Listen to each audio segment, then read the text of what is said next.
Bonjour à tous, j'espère que vous allez bien et que vos finances vont très bien.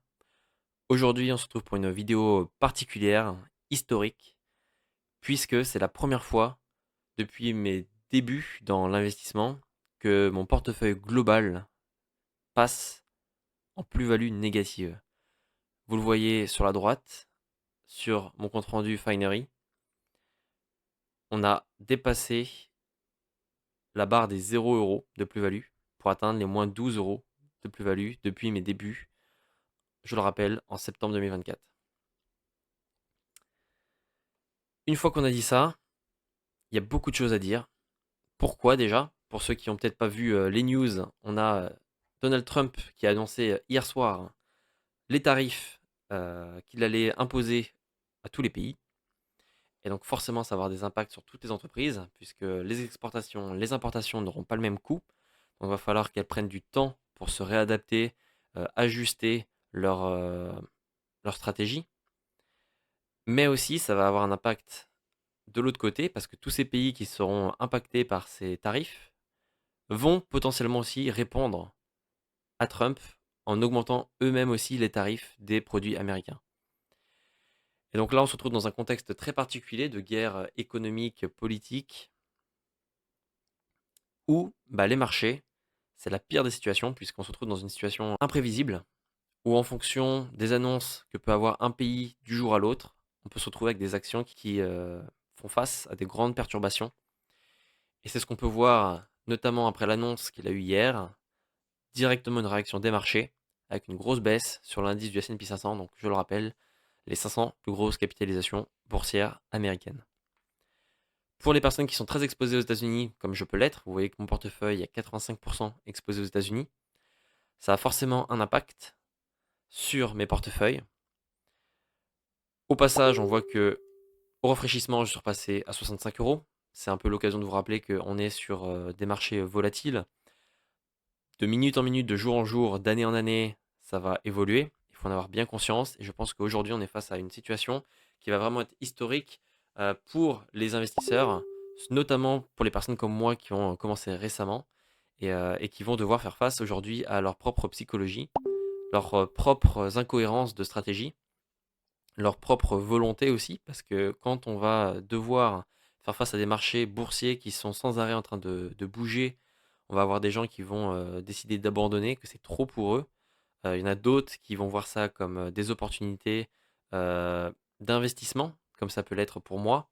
J'aimerais qu'on revienne un peu sur l'historique des performances des marchés depuis leur existence. Alors je sais qu'on ne peut pas se baser uniquement sur ça pour investir, mais j'aimerais rappeler que même si aujourd'hui ça paraît une grosse baisse, quand on prend du recul sur l'économie américaine, parce que je suis très exposé aux États-Unis, donc c'est pour ça que je prends cet exemple, je garde cette vision très long terme, où sur 10-15 ans, dans 10-15 ans, je veux pouvoir revenir en arrière et me dire, voilà, par exemple, au plus bas du Covid, quand tout le monde a peur, quand tout le monde se dit, on va plus jamais revivre comme avant, on va plus jamais consommer comme avant, on va plus jamais sortir de chez nous comme avant, et ben c'est le moment où il faut pouvoir être tenace et se dire, c'est le moment de prendre pas les risques, mais quand même pour pouvoir à l'avenir se dire j'en ai profité, pas de regret. Et ça, c'est exactement ma vision aujourd'hui.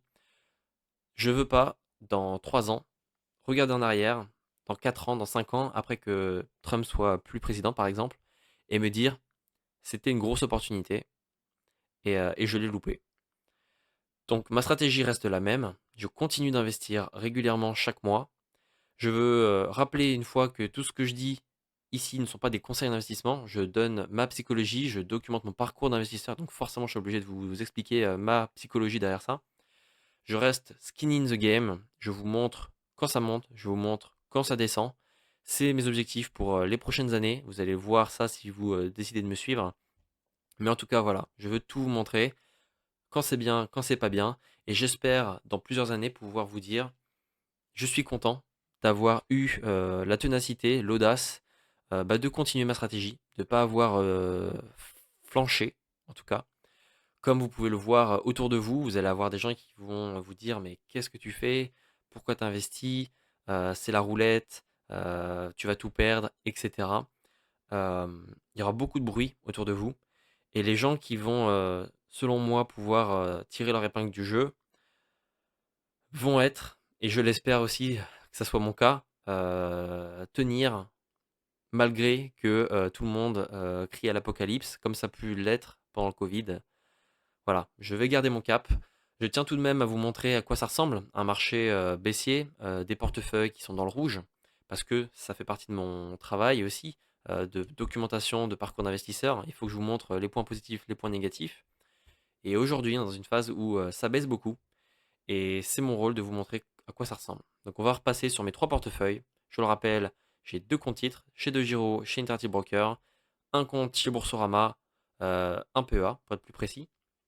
Et donc on va commencer par historiquement mon courtier le plus ancien, chez DeGiro. On voit que j'ai encore ma plus-value en positif. Donc après un an et demi d'investissement, DeGiro reste un bon investissement pour moi. Tout ce que j'ai fait dans ce portefeuille sont positifs. On va voir, est-ce que je vais réatteindre les 0 € de plus-value sur ce portefeuille dans les mois qui arrivent, on le verra. Je vous tiendrai au courant aussi, bien sûr. Pour ce qui est de mes positions, vous le voyez juste ici. Donc on a BlackRock qui reste en positif avec 30% de performance. Alors faites pas attention à la totale de plus-value que vous voyez à droite. C'est un rachat d'actions. Donc BlackRock a changé de nom. Avant c'était BlackRock tout court. Maintenant c'est BlackRock Funding. Donc ils m'ont refait, ils ont reacheté l'action. Enfin ils ont revendu ma position et l'ont reacheté. Donc ça a cassé complètement mon PRU. J'ai dû faire une demande pour qu'ils le corrigent. Et donc c'est pour ça qu'aujourd'hui j'arrive au minimum à avoir une plus-value latente ici, mais à savoir que ça ne prend pas en compte les dividendes, pardon. Et donc là, normalement, ouais, j'ai un peu plus de 200 € de plus-value latente sur BlackRock. Oracle, je le rappelle, on était monté à 80% de performance. Donc là, on a eu une grosse baisse, 40% de performance. Alors ça s'est fait sur plusieurs mois, hein, mais on est toujours en positif. Visa, on était monté jusqu'à 40%, on est redescendu à 24% de performance. BlackRock, je sais plus si je l'ai dit, mais j'étais monté jusqu'à 50-59%, je crois, de performance.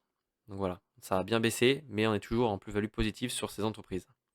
Maintenant, pour ce qui est des paniers d'actions, vous le voyez juste en bas. Donc j'ai le MSCI World qui m'expose à plus d'entreprises à l'international, mais qui reste quand même très exposé aux États-Unis. On a environ 60-70% des entreprises de ce panier qui sont aux États-Unis.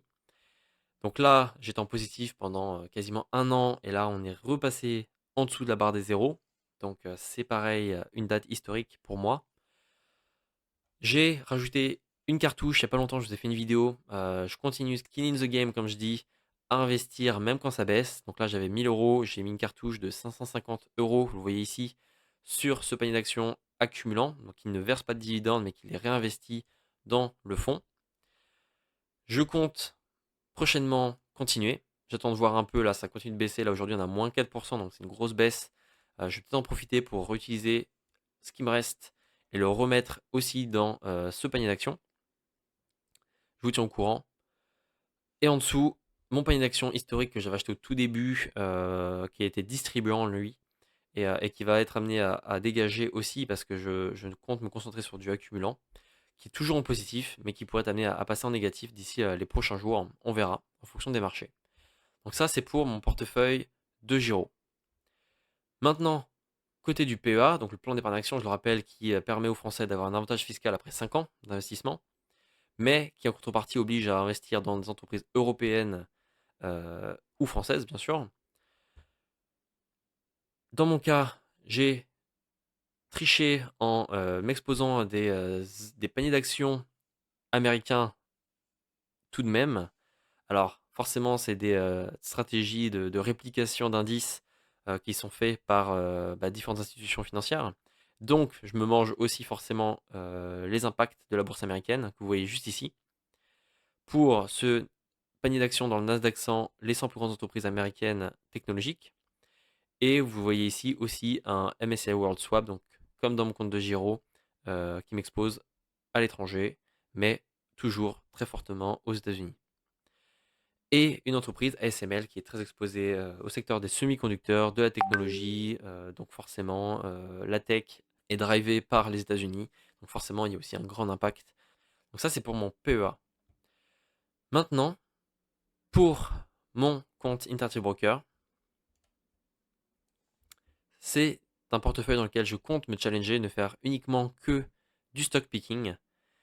Et donc là, forcément, on va avoir des décisions qui vont impacter directement les performances, puisque je n'ai pas l'avantage qu'ont les autres portefeuilles de pouvoir me lisser sur plusieurs entreprises, de paniers qui sont composés de milliers d'entreprises. Là, j'ai vraiment 3 entreprises. Si l'une des 3 connaît une grosse baisse, ça va impacter énormément ce portefeuille. Donc aujourd'hui, j'ai du Google, j'ai du Microsoft, j'ai du Novo Nordisk.